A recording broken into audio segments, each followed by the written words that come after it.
అందరికీ నమస్కారం. ఉమ్మడి నెల్లూరు జిల్లాలోని కోవూరి అసెంబ్లీ కాన్స్టిట్యున్సీలో నల్లపరెడ్డి ప్రసన్న కుమార్ రెడ్డి ఫ్యామిలీకి దాదాపుగా 1983 నుంచి 1999 వరకు ఆ కాన్స్టిట్యున్సీలో కూడా వాళ్ళ నాన్నగారి తర్వాత ప్రసన్న కుమార్ రెడ్డి గారి ఎమ్మెల్యే. అంటే దాదాపుగా 83 నుంచి 99 వరకు ఏకఛత్రాధిపత్యం. ఆయన తొలితరం తెలుగుదేశం పార్టీలో ఉంటూ ఆయన చేసినటువంటి అభివృద్ధి కార్యక్రమాలు, ఆయన క్యాబినెట్లో పనిచేయటం తదితర విషయాల్లో కూడా నల్లపరెడ్డి ప్రసన్న కుమార్ రెడ్డికి కోవూరు కాన్స్టిట్యున్సీలో ఒక మంచి ఫైర్ బ్రాండ్గా కూడా మంచి పేరుంది.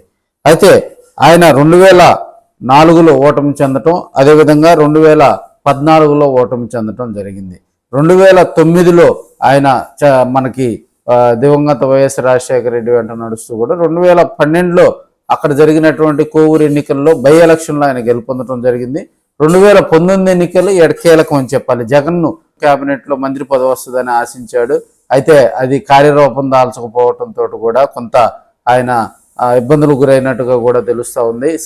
అప్పట్లో చంద్రబాబు నాయుడును టార్గెట్ చేయటంలో, చంద్రబాబు నాయుడిని విమర్శించడంలో చంద్రబాబు నాయుడు స్థాయి నాది అని కూడా కోవూరు అసెంబ్లీకి సంబంధించినటువంటి కార్యక్రమాలు ఇన్వాల్వ్ అయినా కూడా కోవూరులో ఉంటూనే రాష్ట్ర రాజకీయాలు శాసించినటువంటి వ్యక్తిగా కూడా ప్రసన్న కుమార్ రెడ్డికి ఒక పేరుంది.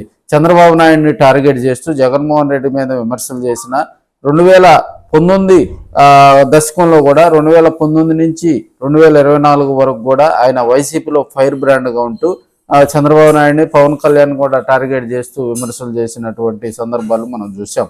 అయితే ఇప్పుడున్న పరిస్థితుల్లో కూడా ఆయన హైదరాబాద్లో ఉంటూ కోవూరులో అధిష్టానం ఆదేశించినటువంటి చిన్న చిన్న కార్యక్రమాలు మాత్రమే చేసుకుంటూ క్యాడర్కు కొంత దూరంగా ఉన్నట్టుగా కూడా మనకు సమాచారం తెలుస్తూ ఉంది.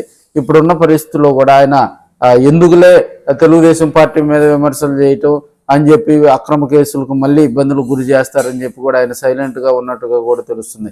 అయితే పార్టీ నిర్దేశించినటువంటి కార్యక్రమాలకు మాత్రం ఆయన హాజరవుతూ కాలయాపన చేస్తూ ఉన్నాడు. ఇప్పుడున్న పరిస్థితుల్లో కూడా ఒంటి కాళ్ళ మీద చంద్రబాబు నాయుడు మీద లేచేటువంటి ప్రసన్న కుమార్ రెడ్డి ఆ గొంతు మోగపోవటం కూడా కోవూరు కాన్స్టిట్యున్సీలో ఇబ్బందికర పరిస్థితులు ఏర్పడ్డాయి అని కూడా తెలియజేసుకోవచ్చు.